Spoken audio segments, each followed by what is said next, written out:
Salve, salve, você que gosta de teatro. Hoje, mais um encontro sobre teatro e cenografia, da série Rodas de Conversa. Assunto de hoje, interpretação e cenografia. Nas páginas dos noticiários políticos, percebemos o uso constante da palavra cenário. Vocês já devem ter visto o cenário internacional, o cenário de educação, o cenário socioeconômico, até mesmo o cenário climático. Em todos esses casos, a palavra serve para esclarecer situações, mas raramente é associada ao seu significado mais próximo, o teatro. É curioso notar que justamente onde o termo deveria ser mais valorizado, nas páginas dedicadas à cultura e ao teatro, ele quase não aparece. Cada vez mais observa-se que muitos espetáculos têm deixado de lado a cenografia, elemento que envolve o espectador e o transporta para dentro da cena, afastando das obrigações externas. O teatro, por sua natureza, oferece um momento mágico de imersão e entrega, onde o ambiente criado no palco favorece a concentração do tema abordado. O cenário, portanto, não é apenas um adorno, mas um elemento essencial para a construção da atmosfera e do encantamento necessário à experiência teatral.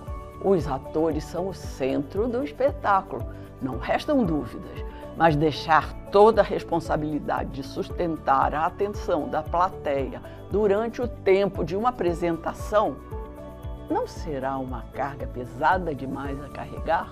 Alguns intérpretes aguentam muito bem, mas o público é diversificado e nem sempre acha a melhor opção. E aí, fazê-lo sair de casa com os transtornos que a rua oferece?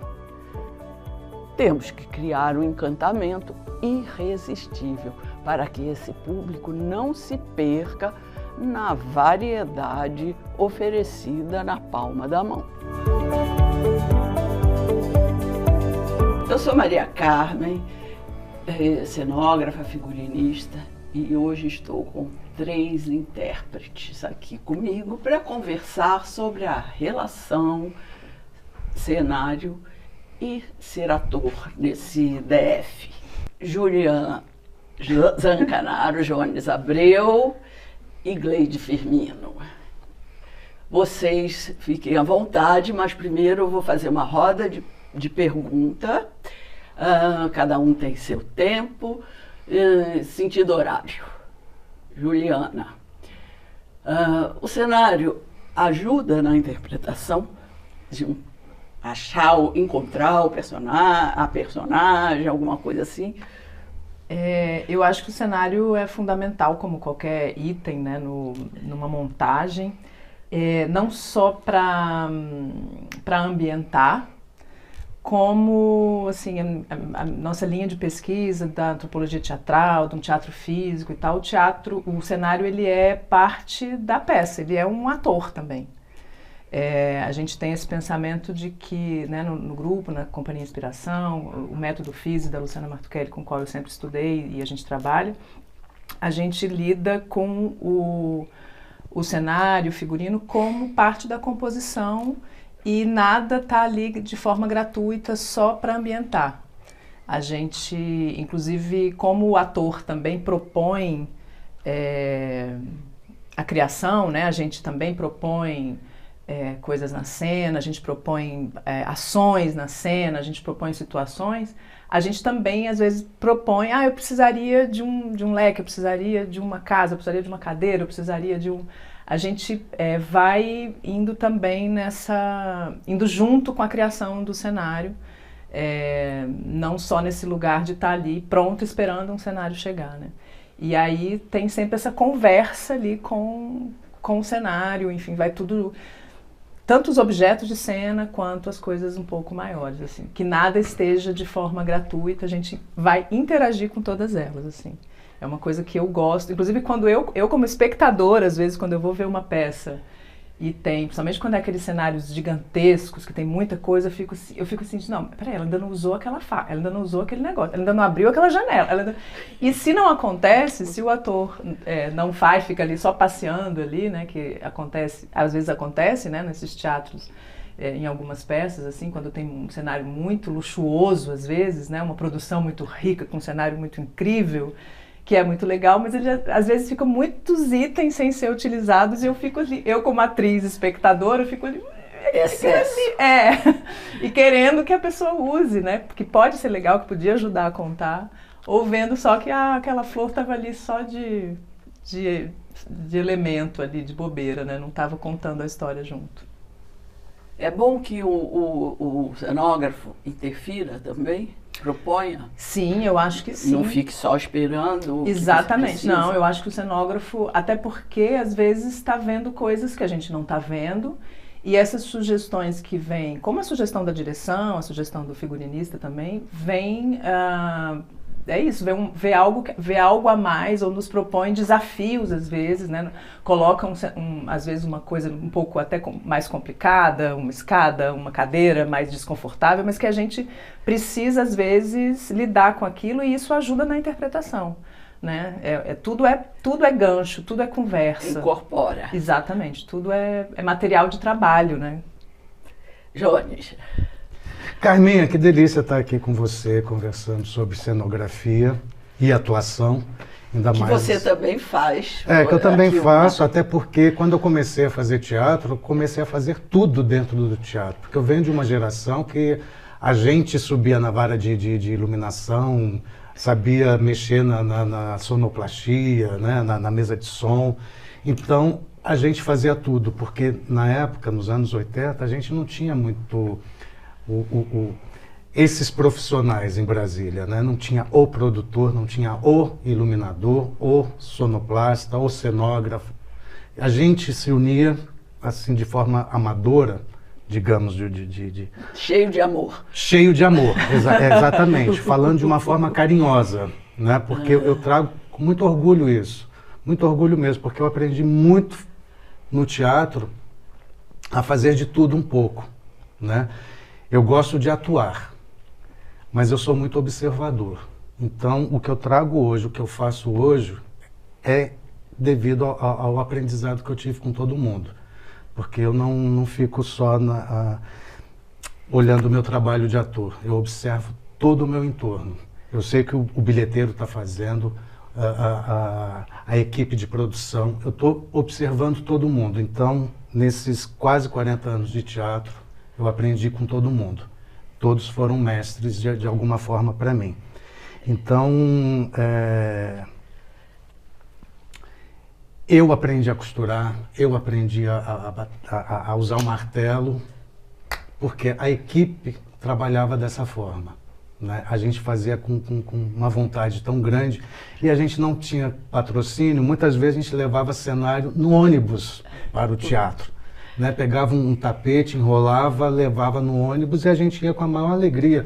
Pegava emprestado uma poltrona de casa e levava, enfim, a gente se organizava dessa forma, né? Mas eu aprendi com você, né, que é responsa.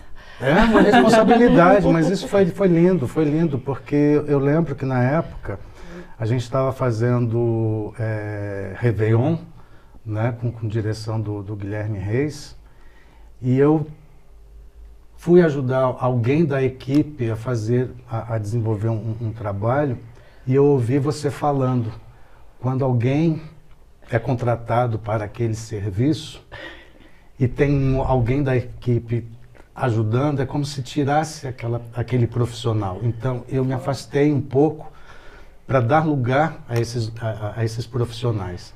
Né? Isso aguçou muito mais a minha observação, né? Então eu deixei assim por um período esse trabalho de figurino, de cenário, para poder realmente fazer o que o teatro tem que fazer, que é contratar pessoas, porque o teatro ele é feito por equipe, né? E cada um tem a sua função, cada um tem a sua responsabilidade dentro dele, e não quer dizer que eu não possa dar sugestões em todas as áreas, né? Porque faz parte todo mundo poder se ouvir, né? Então, eu fico feliz de estar aqui junto com a Juliana Zaccanaro, com a Gleide Firmino e com você, porque eu trabalhei com todos, né? com todas vocês, e eu fico feliz com isso. Poder falar de cenário é uma alegria. E eu vejo o cenário como uma brincadeira a mais para o ator, né? Para o desenvolvimento da personagem que a gente está fazendo, e eu concordo muito com a Juliana quando diz que a gente que está em cena também tem essa responsabilidade de valorizar o trabalho de um profissional. Então, se tem uma cadeira, se tem uma poltrona, se tem uma porta, se tem um armário, eu preciso valorizar aquele objeto de cena, aquele cenário. Eu preciso, né? Se é para pegar um copo, eu tenho que... Se botou o copo para pegar. Às vezes é difícil, a gente vê... Eu vejo tantos espetáculos. Já vi espetáculo que, assim, no cenário faltou alguma coisa, ou faltou o ator brincar com o cenário, ou o cenário era tão grandioso que o elenco ficou meio que invisível, né? 1h30 de espetáculo e eu vendo 1h30 de cenário, não vendo 1h30 de atores, né? Então é um assunto diverso, né? E muito amplo para a gente Ainda bem. poder falar. E aí, Gleide, como é que é para você ter cenário e como você convive com ele? Ouvindo os meus colegas falar, né, eu fui fazendo uma trajetória, né, da minha vivência no teatro, desde do começo até aqui, né. Eu sempre trabalhei com um processo colaborativo, né. Então, todas as funções ali, em algum momento, ela estava guiando, né, o processo de pesquisa, a construção do espetáculo. E trabalhei muito tempo também com essa dramaturgia que o espaço, né, que o cenário, ele propõe para o corpo do ator, né? Então, uma cenografia, ela vai interferir muito em como eu me coloco em cena, no tempo que eu levo para dar uma fala ou não, né? O tempo que eu levo para atravessar de um lado ou de outro do palco, né? Se o cenário tiver muitos obstáculos, né? Como é que eu vou lidar com isso? E o cenário, ele conta a história, né? Então, ele ajuda a potencializar aquilo que a gente está trazendo através do texto, através dos objetos e das imagens e das cores, né, que a plateia vai estar enxergando junto com os atores, né. Então, o cenário, ele contribui de uma forma muito forte, muito potente para o que está acontecendo em cena.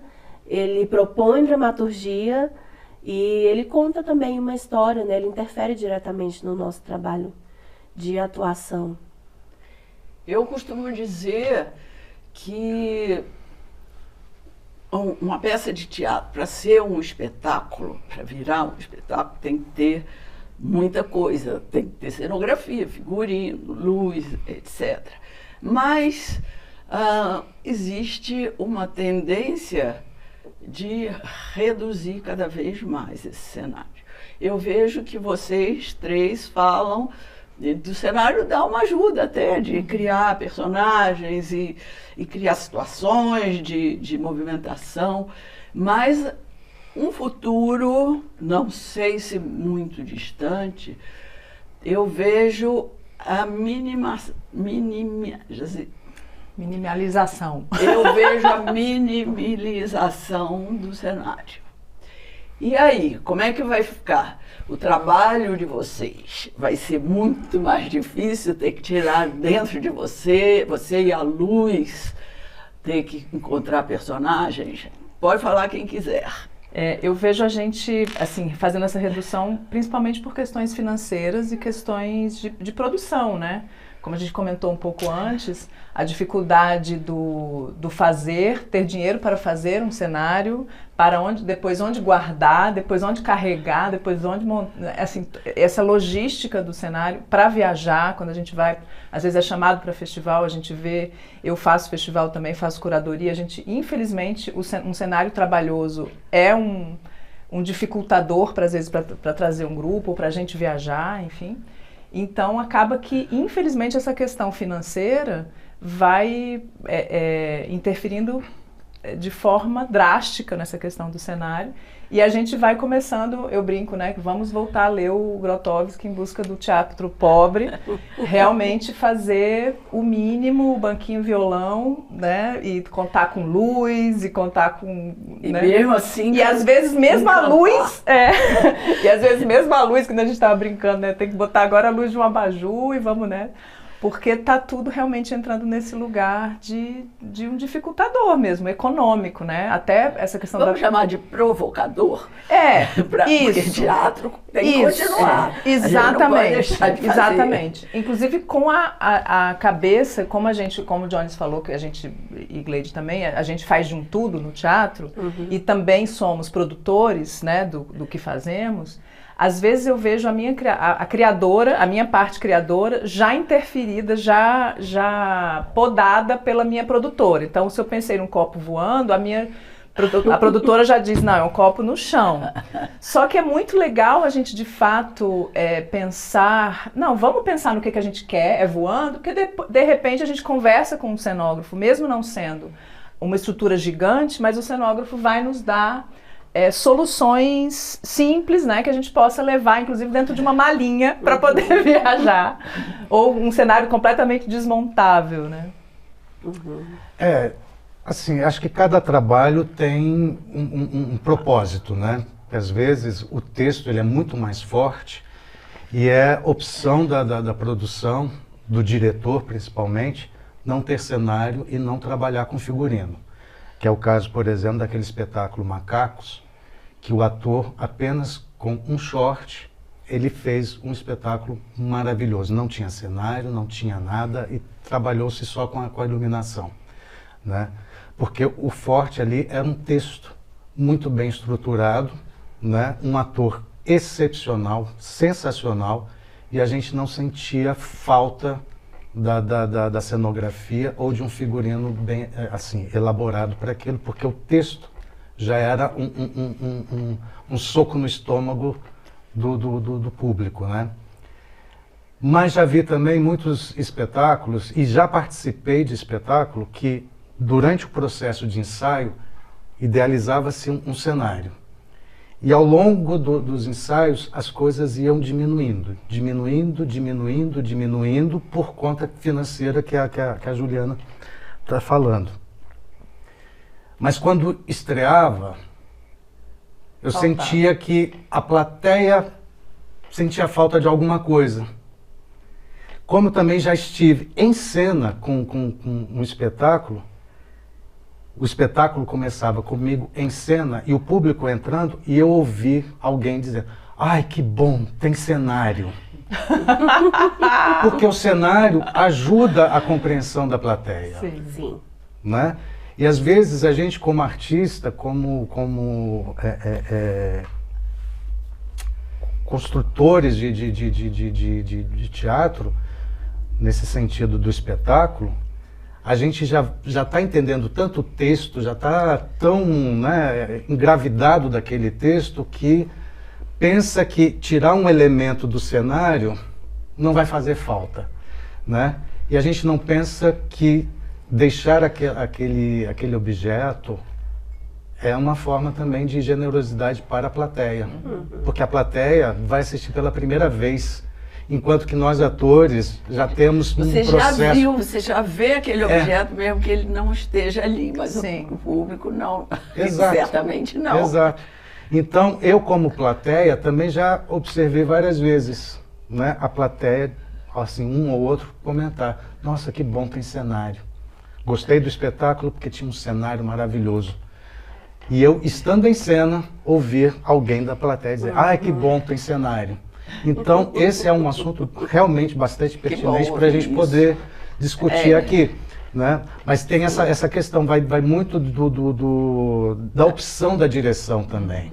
Né? Como eu coloquei esse espetáculo, até teve um espetáculo do Caco Ciocler, que ele fazia dentro de um elevador. Então, não tinha elevador. Era só uma iluminação que formava um quadrado no chão e pronto.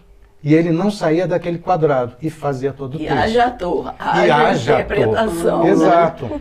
Mas isso não quer dizer que vai ser para todos os espetáculos agora. Se todos os espetáculos passarem a ser assim, vai ficar difícil. Eu temo a plateia não querer mais ver, né? Porque a diversidade é boa, né? Então, a economia, ela é interessante nesse sentido também de poder trabalhar na cabeça da plateia, das pessoas que estão assistindo, também abrir um universo de opções, né? Criar na cabeça das pessoas esse outro cenário que não está presente, né? Como, por exemplo, aquele espetáculo que a gente fez, Arlequim, Servidor de Dois Patrões, que tinha um centro apenas, mas a gente fazia tantos caminhos em volta daquele centro, e era cenário seu, Carminha, lá no Goldoni, que as pessoas viam todos os ambientes. O Arlequim é passado em Veneza e eu criei uma praça, uma praça que coubesse no Goldoni, que é um teatro pequeno. Né? Então, realmente, vocês faziam milagres de entrar e sair. E era delicioso, né? Mas isso não quer dizer que se não tivesse paredes, tivesse, sei lá, um desenho dos canais de Veneza ali, também não fosse delicioso fazer. Né? Então, acho que vai muito da proposta, da direção, de toda a equipe. Alguma vez o cenário já atrapalhou você? Por excesso, ou por falta, por algum motivo? Eu acho que a falta atrapalha. E eu acho que é uma das coisas que mais me deixa triste, assim, porque eu me lembro, né, de antigamente os cenários grandiosos que a gente via. E, infelizmente, hoje a gente está tendo que lutar contra essa questão financeira e muitas vezes a cabeça do produtor realmente tá podando, né, a criação. Você não se permite criar e imaginar e querer outras coisas, né? E o ator com um palco vazio e uma luz somente, o seu trabalho ele vai triplicar, quadruplicar, né? Então, essa questão assim, minimalista, eu sinto que quando é minimalista, o meu trabalho de atriz ele precisa estar muito mais ancorado, né? Porque muitas das vezes você tem que ilustrar e tem que fazer todo um caminho para fazer com que a plateia enxergue aquilo que você quer, né? Que ela enxergue. E às vezes o cenário ele já te ajuda. Vamos pensar na economia, que é o grande problema.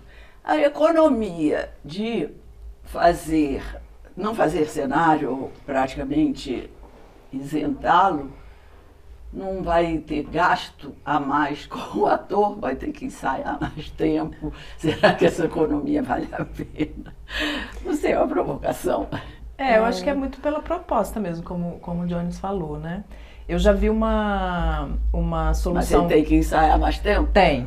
Eu vi uma solução uma vez de um espetáculo, Wojciech, com o Matheus Nastergalli, que ele fazia, em São Paulo, ele fazia numa olaria. Então já era, o cenário era o local, até que a gente comentou disso também, de fazer em locais já, né, que a ambientação já é o próprio cenário, né? Então ele fazia o espetáculo numa olaria. E aí, para viajar, como eles não podiam levar a olaria, eles resolveram fazer sem nada. Então, inclusive, não tinha até figurino. Eles tiraram, inclusive, figurino. Eram todos os atores de calça jeans e uma camiseta básica. E aí eles fizeram até uma brincadeira de sortear as cenas. Tinha uma pessoa com uma coisa de bingo que ficava sorteando as cenas. Então fizeram essa proposta de brincadeira. Então, assim, soluções que a gente vai criando cenicamente. Eu tenho com o espetáculo de A Tribo de Amor, a gente tem um cenário feito, que a gente fez aqui em Brasília, com alguns móveis e tudo, né? Tem elementos cênicos. Mas realmente para viajar, como seria impossível viajar com penteadeira, poltronas, não sei o quê, no nosso orçamento era impossível, a gente resolveu fazendo a listagem. Então assim, a gente foi para o México, por exemplo, apresentou no México. Mandei a listinha para eles, eu preciso de uma penteadeira, uma cadeira, um isso, um aquilo. Obviamente que eles não vão me dar, às vezes até dão, assim, uma moldura mais bonita até que a minha, que dava, a moldura que eles arrumaram lá, porque eu precisava de uma moldura que fizesse um espelho. A moldura era incrível, dá vontade de trazer. Mas vão ter elementos, a penteadeira era uma mesa muito básica, feia até para cenário. Então a gente já tinha também levado, porque cenograficamente resolvido, já que levamos mantas, chales e tal, porque é uma casa antiga. Então solucionamos assim, a cadeira que não era cenograficamente interessante, a gente cobriu com chales, com isso, com aquilo, e envolvemos assim, é uma solução para a viagem. Sim, né? Sim. Essas questões também podem acontecer. O espetáculo tem um formato na sua cidade natal, vamos dizer, como o caso do Voice, como o caso do Teatro, e para a viagem ter soluções diferentes, enfim, inclusive pensado, o cenógrafo pensando junto, né? Como solucionar? Então, leva as mantas e joga por cima, ou não, ali você só faz assim assado, ali você... É a iluminação que vai dizer, enfim, essas possibilidades aí. Né, deixa eu interromper um pouquinho, claro, porque você tocou num assunto muito interessante, falando de Wojciech e o seu espetáculo de A Tribo do Amor, que me fez lembrar o Diário do Maldito na Oficina do Perdiz, que era, no início, só a oficina. A oficina sim já é o cenário, né? O cenário. Isso. E quando a Oficina do Perdiz mudou de lugar, e o teatro passou a ser outra cara, né? Você teve que passar a pensar no cenário. Ou seja, aquela oficina inicial, ela serviu de cenário para vários espetáculos, né? Sim. Inclusive esse Diário do Maldito, que foi maravilhoso, né? E viajando, como é que era para vocês? Vocês foram para São Paulo, ou seja, não puderam levar Qual foi a solução? Faziam num teatro ou procuraram um espaço? Qual foi a solução? A gente, depois que a gente desapegou do espaço, porque foi muito difícil pra gente chegar à decisão de precisamos viajar, precisamos fazer esse espetáculo acontecer em outros lugares que não a Oficina do Perdiz. Então precisamos desenvolver uma cenografia, né, para isso. E aí depois que a gente, né, conversou com o cenógrafo, desenvolveu os objetos de cena, tentamos reproduzir ao máximo, né, aquele ambiente, aí a gente começou, a gente fazia, a nossa preferência era espaço não convencional, né? Então, um galpão, um lugar abandonado. Mas fizemos na Martins Pena, no Teatro Nacional, fizemos no Sesc Ceilândia, né? E sempre levando esse cenário que era muita coisa também. E o que ajudou a gente a sair também para viajar foi justamente essa questão da produção local. A gente fazia uma lista. Você como atriz, fazendo na Martins Pena, você sentia falta da Oficina do Perdiz? Não. Aí está o trabalho da atriz. Eu não sentia. E eu acho que a gente demorou muito tempo para sair justamente por esse medo. A gente falava, o espetáculo vai morrer. A gente não consegue fazer o que a gente faz na Martins Pena, a gente Mas não consegue fazer o que faz. Mas foi feito um cenário ou eram elementos cênicos? Qual foi a solução? Era um cenário mesmo. Fizeram um cenário. O Perdiz tinha uma arquibancada, então a gente refez a arquibancada, as mesas de bar, os objetos, os papéis, as cortinas. A gente tentou realmente fazer aquela atmosfera do bar ali, junto com a oficina. No espaço, né? Teve muito tempo de ensaio para vocês se adaptarem nesses espaços? Não, geralmente a gente tentava pegar assim o formato que a gente fazia no Perdiz e encaixar. Então, às vezes a gente mudava a entrada e saída de cena, aí a arquibancada ficava de um lado, a gente colocava do outro. A plateia entrava em cena? Ficava junto com a gente. Colocava no palco. Colocava no palco. Na Martins Pena e no Sesc também, que é um palco elevado, né? Então a gente colocou parte da plateia, ficou no palco, e a outra parte a gente falou, vamos ver como é que fica eles sentadinhos lá. E super aconteceu.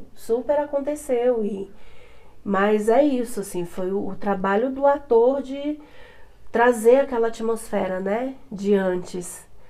E quando você chegava em outra cidade, realmente, a luminária não era essa. Mas tá valendo. A gente usava carretéis de fio, né, de linha gigantes, assim, aí chegava, tá menor, né, não era aquilo. Ou era leve, você pegava uma coisa pesadona, chegava na cidade, você fazia assim, meu Deus. Mas deu certo, assim. Mas é interessante isso, né, o trabalho do ator de dar um outro significado, ou dar o mesmo significado, ou ter que ressignificar o trabalho da cenografia. Porque eu lembro, por exemplo, falando ainda da Oficina do Perdiz, um outro grande espetáculo foi Bela Tchau. Sim. Que a gente caminhava... Você participou? Não, eu não participei, não. Eu, assim, como plateia, a gente caminhava pela oficina, porque cada ponto acontecia uma cena, né? Até a gente sentar na arquibancada, a gente passava por vários lugares dentro da oficina, porque vários lugares aconteciam cenas. Meio instáveis. Essa questão de estar numa oficina que tem seus perigos, influenciava? Sim, porque a gente entrava, estou falando como plateia, né? Certo, mas a plateia é um elemento muito forte, muito importante. E eu ainda com olhar de ator, né? Eu, plateia, também levo esse olhar de ator. Então, para a gente era muito interessante passear por esses elementos, né? por esses espaços e ficar questionando, e se fosse em outro lugar? Se eles, com o sucesso que estavam fazendo, como eu também questionei o Diário do Maldito, porque foi maravilhoso lá na Oficina do Perdiz e ficava questionando, e se esse espetáculo vai para um teatro convencional, palco italiano, como é que vai ser? Né? O desafio do ator, de ter que fazer na cabeça uma outra trajetória, né? Para criar na cabeça do espectador, essa trajetória. É para eles que a gente faz teatro. Exato. Né? E sobre as curiosidades ainda sobre o Diário do Maldito, a gente tinha um altar com muitas velas. Lá na oficina.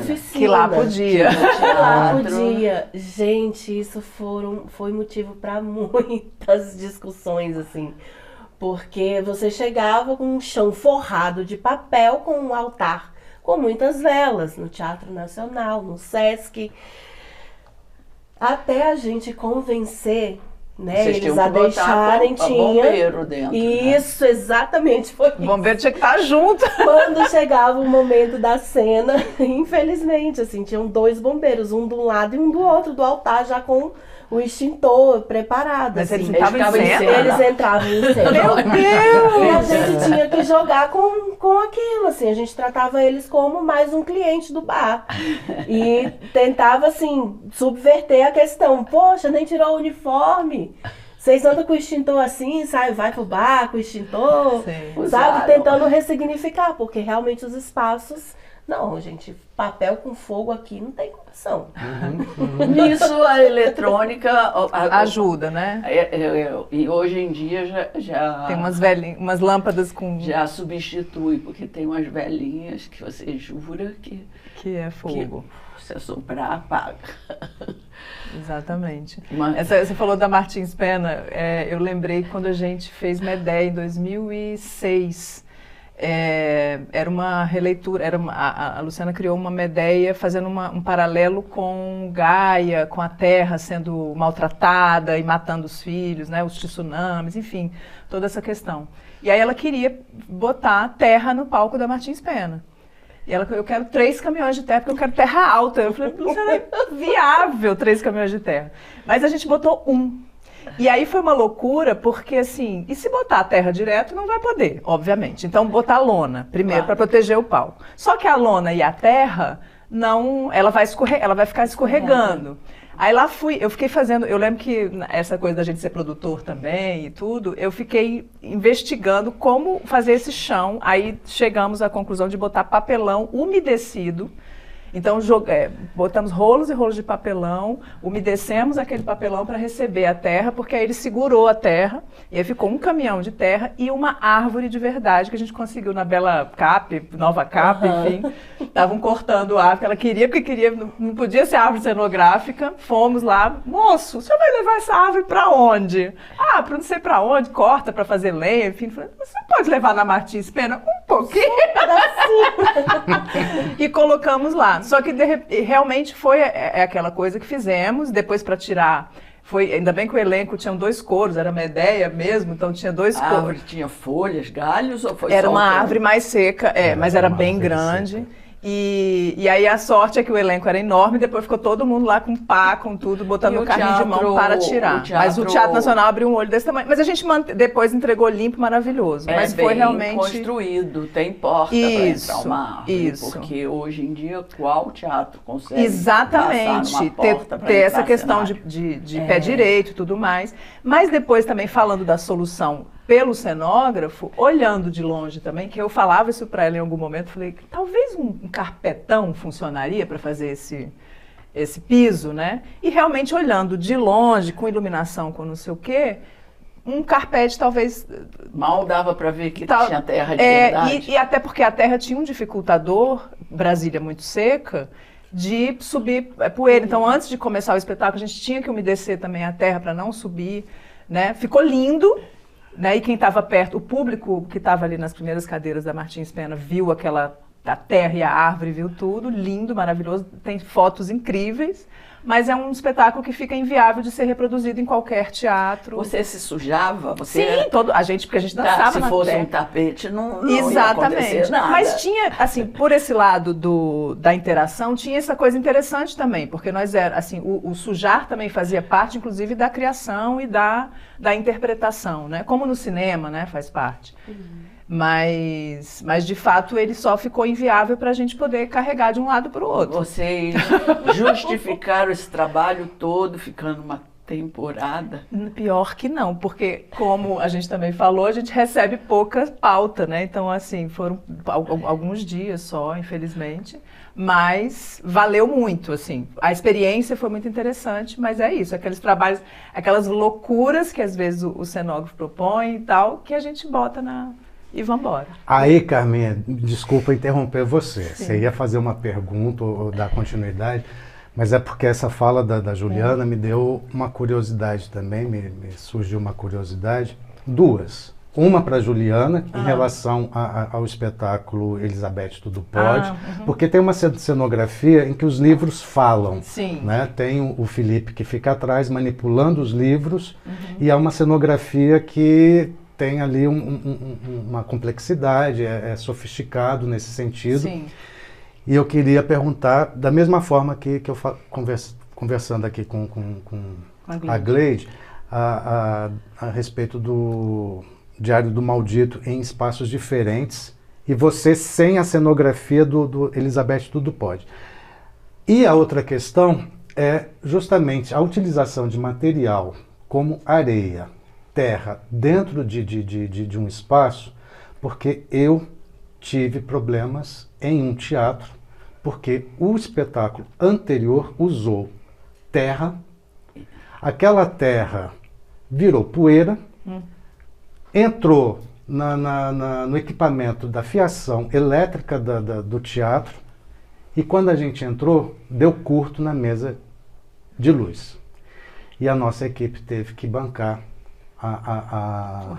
o reparo. né? Aí eu queria perguntar para a Carminha se essas dificuldades estão sendo questionadas na cenografia, quando ela vai fazer alguma coisa, utilização de água, de fogo.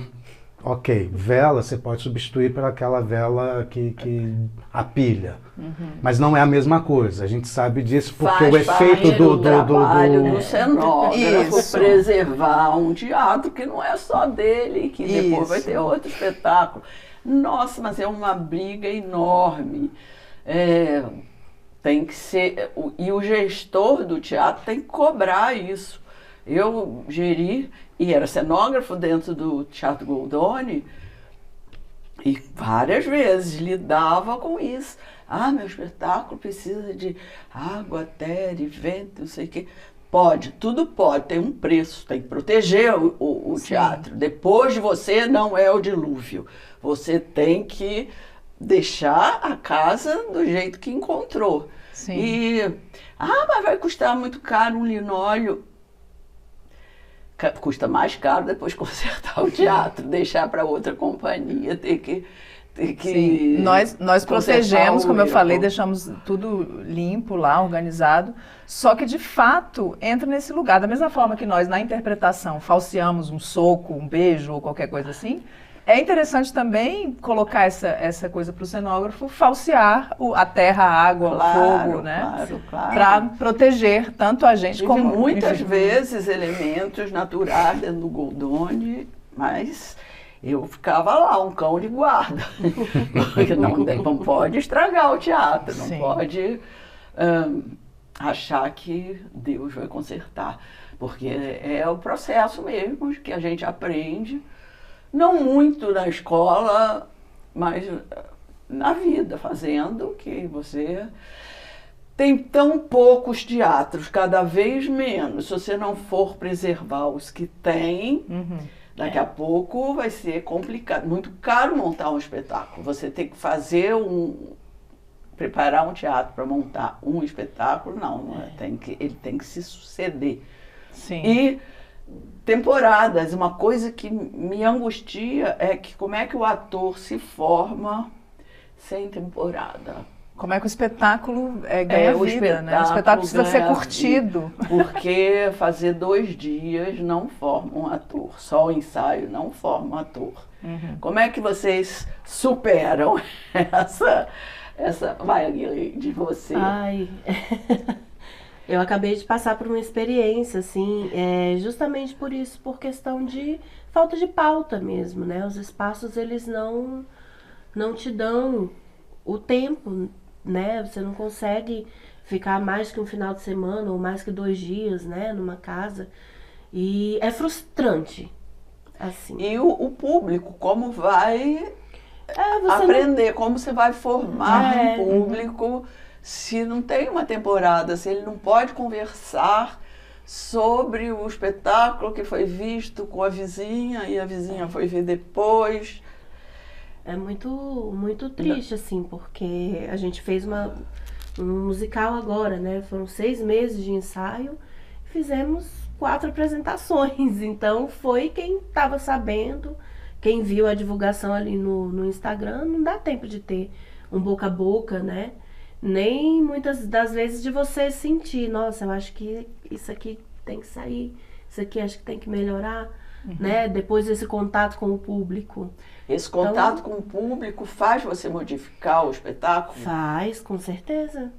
Né? Eu acho que influencia em tudo, no ritmo, em tempo mesmo, cena que entra, cena que sai. Te ajuda? Ajuda Claro, muito, porque eu acho que o que a gente está esperando é o público, né? A gente está trabalhando para ter esse encontro. E aí você ficar 6 meses ensaiando e... Não, é um absurdo, economicamente viu, até, né? Praticamente ninguém viu. É super complicado mesmo, porque eu vou dizer assim por mim, eu só cresço, acho que lá pela 2ª, 3ª semana de temporada. Por quê? Você passa 2 meses, digamos que seja uma produção mais econômica, que você não tenha tantos meses de ensaio. 2 meses de ensaio. Você estreia aquilo que experimentou nos ensaios. Você só começa a descobrir as reações da plateia lá pelo 3º, 4º, 5º dia e se comunicar com a plateia. Essa piada aqui deu certo. Esse tempo tá esse certo. tempo tá certo. Não, vou ter que mudar aqui. Isso é só a temporada que vai fazer. E a temporada também vai te dando o conforto dentro daquele espaço, dentro daquele cenário, né? Porque o cenário, ele é finalizado na semana anterior da estreia. Você Quando muito. Muitas vezes você só tem a véspera. Exatamente. Pra montar o Às cenário. vezes o ator ele tem contato com o cenário no dia da montagem. É verdade. E a gente não ensaia com cenário. O cenário, não. Não é a primeira coisa. O cenógrafo, ele precisa assistir a ensaios, ele precisa conversar com o diretor, conversar com o elenco, e ele vai construindo a ideia. A gente vai ensaiando com esse pensamento, não é? Aí como é que você estreia o espetáculo, tendo contato com aquele cenário, aprendendo a utilizar, e ainda tem que valorizar aquele cenário. Valorizar, usar. Então você não consegue em 4 dias. Não. E para a plateia, isso acho que é comum, né? Hoje, para sair de casa tem que valer a pena. Então, para você ir a um teatro, você vai ao teatro sabendo que naquele elenco tem fulano de tal. Então você não está indo ao teatro para assistir uma peça, você está indo para assistir fulano de tal, né? E no nosso caso, muitas vezes a gente precisa de uma temporada para virar o boca a boca, para virar aquele cara que o virar o fulano de tal. O fulano de tal. Virar o fulano de tal. Exatamente. Ele quer acompanhar. Exato, ele precisa desse aval, né? Assim, foi num espetáculo, adorei, foi muito bacana, vai lá assistir. Isso vai criando no outro que não assistiu essa curiosidade. Aí ele sai. Mas você só vai ter isso depois de uma temporada. Eu tenho conseguido um pouco isso, assim, tentando pensar, a gente não consegue a temporada, mas eu tenho conseguido de ficar anos até, tem 2 espetáculos do Diatribe, tem 10, o equilibrista do nosso grupo, outros espetáculos também tem muito tempo, fazendo herculeamente, pegando a cada ano as pautas que conseguimos, aparece, né? Então e vamos transformando isso numa temporada e ficando dando longevidade. O Elizabeth Tudo Pode, que o Jones falou, tem 15 anos já, ano que vem faz 15 anos.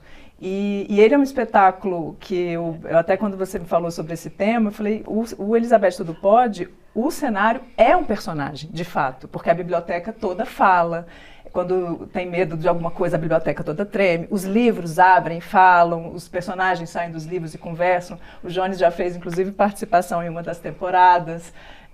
Acho que 2012, 2012. Foi 2012. Você era Shakespeare? Ele foi Shakespeare, o Jones foi Shakespeare. E eu tomava meu milkshake. Milk Shakespeare. Ele saía de um dos livros. Então, e é um espetáculo que me ensinou muito sobre essa relação também, porque é um espetáculo, é um cenário todo feito artesanalmente, né? Ele recria uma biblioteca com um papelão, então ele é leve para levar, para montar, a gente desmonta tudo, enfim, e foi feito pelo Virgílio Mota, uma criação da Lu, e foi feito pelo Virgílio Mota, que vai...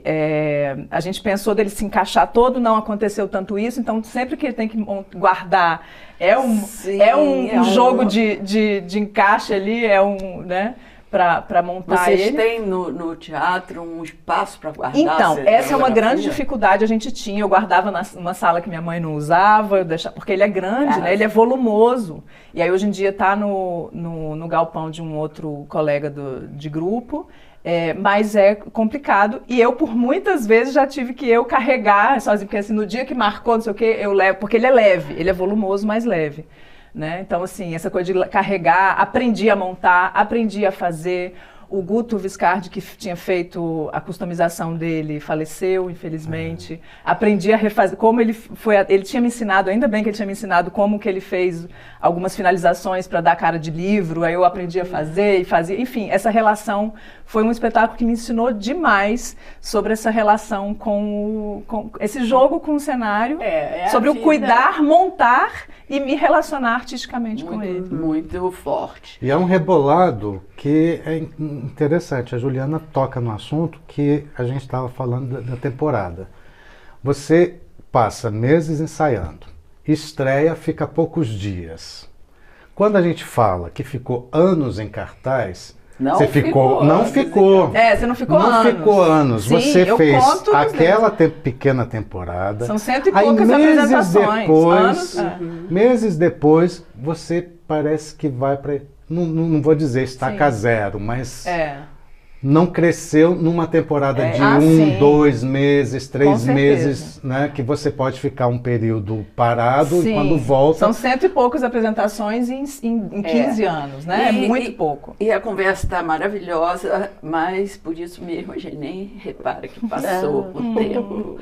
E aí... a gente tem que pensar a Brasília que teria que ter mais salas, primeiro. Porque com esse pouquinho de sala e um monte de grupos a trabalhar, fica com esse gargalo de fazer 2 dias. 3 dias, fiz 3 dias. Sim. Então isso não faz uma temporada, não forma público, não forma ator. Sim.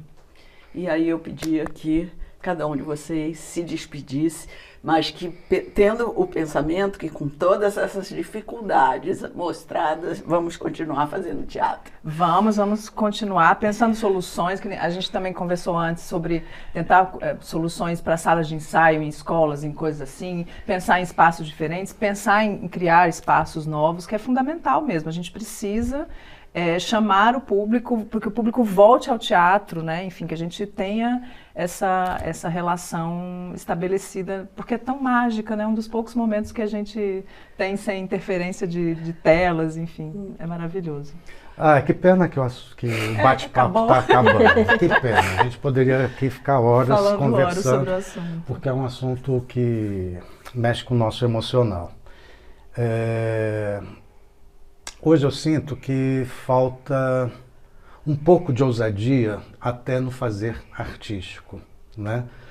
A falta de espaços deveria nos levar para outros espaços, como tinha a Oficina do Perdiz, como teve a Aurelis que pegou o apartamento dela e fez aquele Deixa a Luz da Varanda Acesa, né? Ou seja, utilizou a própria casa como teatro. Né? Em São Paulo isso é uma coisa, às vezes, natural de fazer na rua, de fazer em espaços não convencionais. A gente precisa um pouco dessa ousadia aqui em Brasília para transformar espaços em teatro, para a gente poder estar sempre crescendo e se desafiando. A gente precisa de desafios. Atores precisam de desafios, né? Sim. Todo mundo que trabalha com arte precisa. Precisa.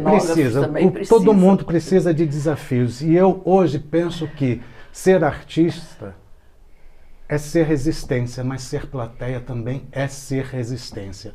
Porque ser plateia consciente significa que você que sai de casa para assistir um espetáculo, você está contribuindo para que aquele grupo, aquela produção esteja pagando camareira, esteja pagando costureira, esteja pagando cenotécnico.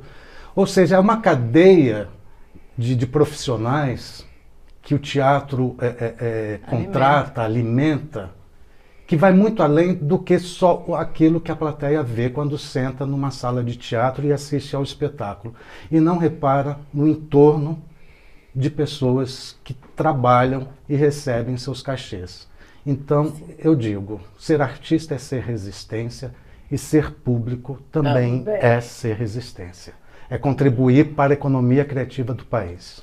Beleza, e vamos lá. E eu acho que é isso, né? Parar a gente não vai, né? Nós vamos continuar, sim. E eu acho que é isso, né? Tentar buscar mecanismos e outros espaços para a gente continuar o nosso trabalho. Tô já dentro. Que não vamos parar. Tô dentro. Embora. Um brinde. Obrigada.